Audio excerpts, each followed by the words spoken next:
and welcome to week episode 10. Dylan McFleek is leading the Heisman candidates, a wide receiver, but then under that you can see that his QB is also running. And also these two are fighting for the Maxwell. These two are also fighting for the Walter Camp Award. But the QB will be most likely winning the O'Brien. And another trophy that he's leading is the Baltnicker. Yeah. Look at this.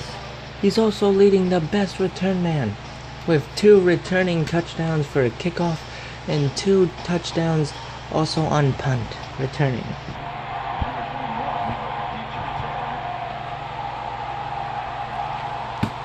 After a really excellent game, he's gonna try and come out here and reflect what he did in this rivalry game going up against the Crimson Tigers. Not the Crimson Tigers, the Clemson Tigers.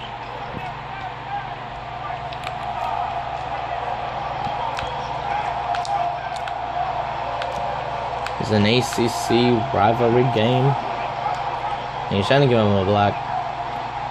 He does see some running room, and he gets some good yardage.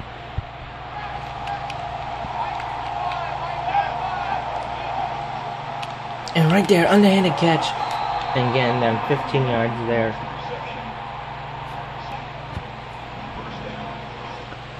And let's look at that. Couldn't break any tackles, but a good catch. Yeah, man, that was a good catch. I'll get this on the wood.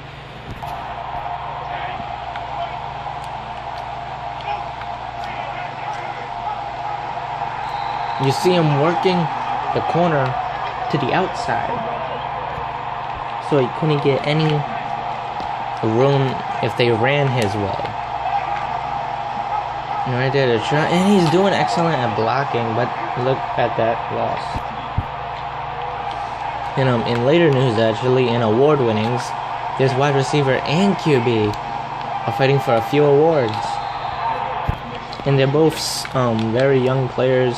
QB is only a sophomore, and the wide receiver is only a freshman. So all you can really think is, you think any of them are gonna try and, in a way, sabotage one's chances of winning? Well, the only one who really has that power to make him sabotage is the QB. That a wide receiver could risk himself also. If he tried to sabotage the QB, he could make the passes look incomplete, make him throw interceptions by tipping the ball up. But I don't think neither one of these players want that to happen. Now, wide receiver is higher on the Heisman candidate list. We all know that. And getting a touchdown there. But the Clemson Tigers couldn't do anything there. And I don't have to punt it off, but this is just probably be called a fair catch.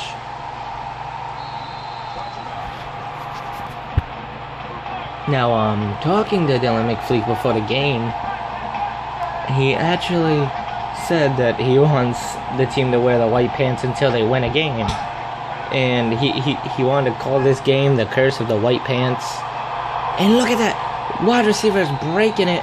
That is Jeremy Moss, Dylan McFleek's backup wide receiver.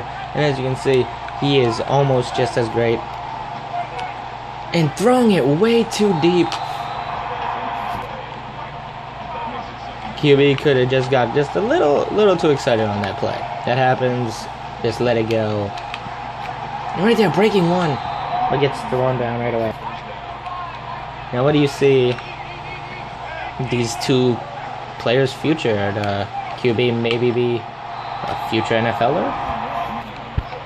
Now, the QB is highly consistent on his plays and accuracy.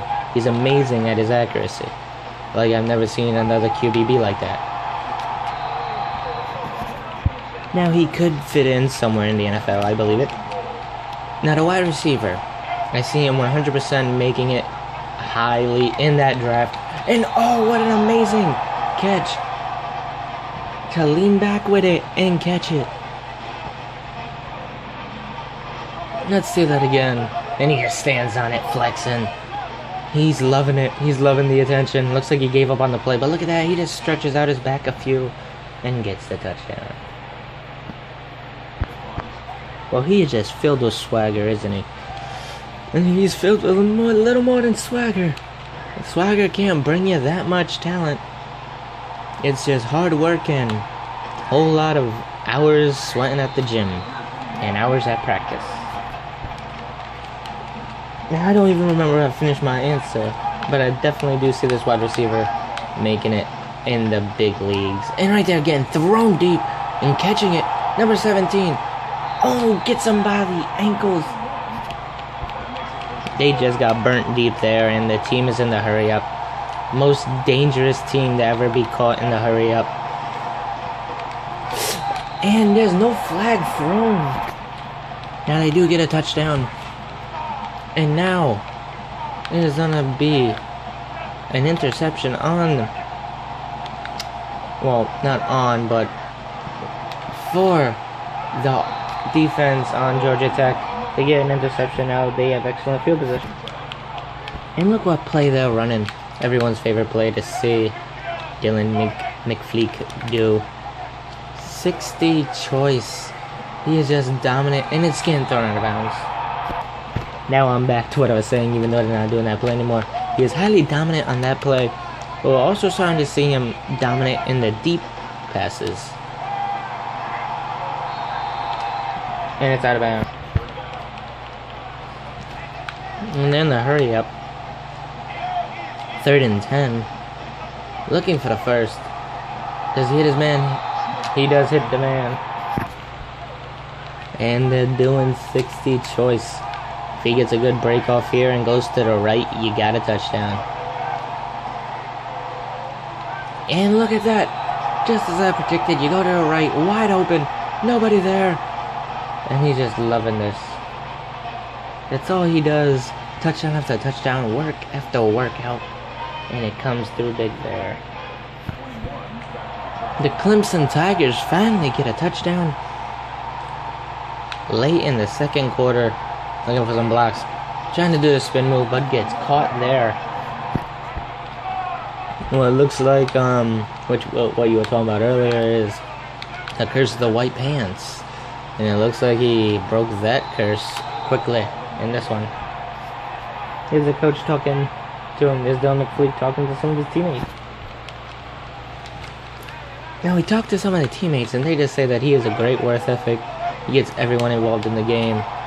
And even if you're not getting any of your touches, he just knows how to bring it all together. He's just like one of those players that know what to do and say at the right time. Now, early in this season, he's been having a lot of leg problems. You think that might... oh, and he has a nice block by number 10. And he breaks this one for a touchdown, but number 7 hits him hard after that late hit, but there's no flag thrown. But back to his early leg injuries. That could cause a problem, but right now we see in the game, he's just puffing his arms and getting those touchdowns.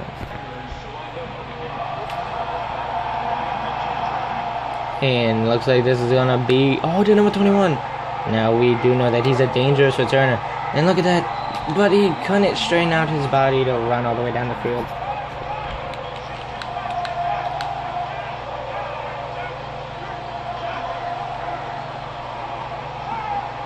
With the QB still trying to run it, I'm going to get 1 yard there. Everybody's favorite play in football. And the defense is not even thinking of it. Oh, but it was going to be a Hail Mary. But that's going to end the second quarter. Alright, and they get a field goal on their last drive. And now it's 17-35. Number 21 did a nice block to get number 22. A nice yardage.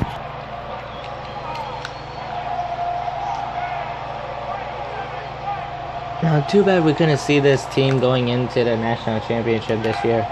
But the Buckeyes and Michigan are actually having a really great game. And he got sacked on that play. But those two teams are just having a really great season. Both going undefeated so far. And right there, number 21 getting a clutch catch there.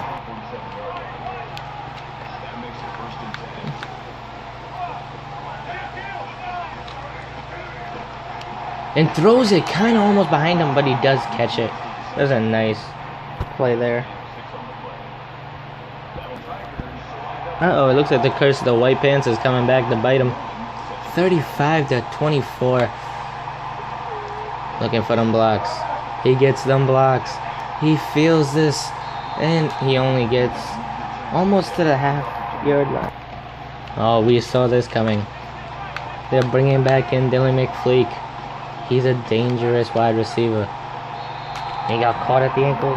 Dylan McFleek already has 4 touchdowns in this one game alone. He's having a dominant season. Wide open in the corner. And he fumbles it. It's right there. Took forever for someone to pick that one up.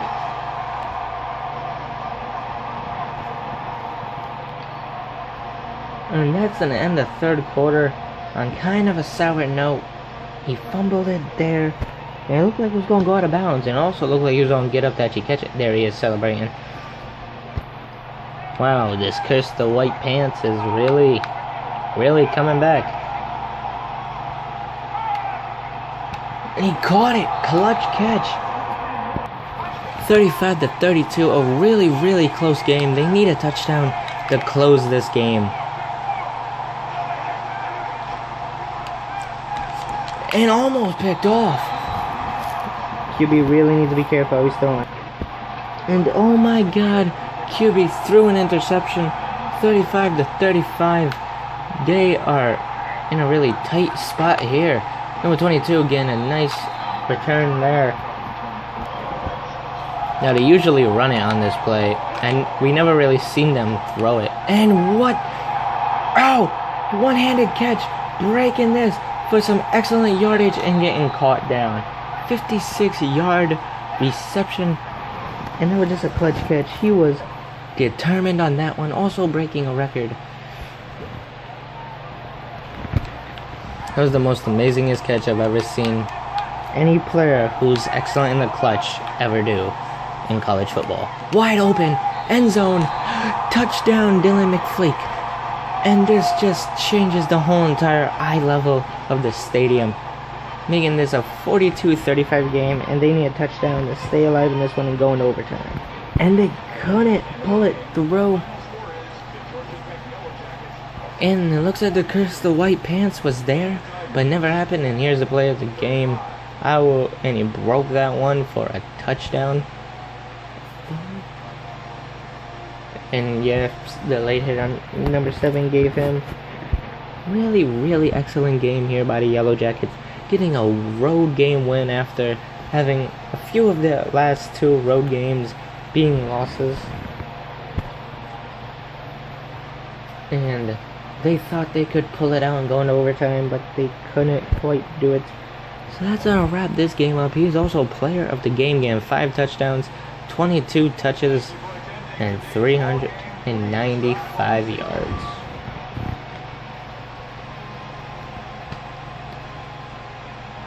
Well, we'll see y'all next time. This is episode 10. I'll see y'all in episode 11. Stay tuned. And episode 11 might actually be getting more in depth into the story of who this wide receiver really is and where did he come from.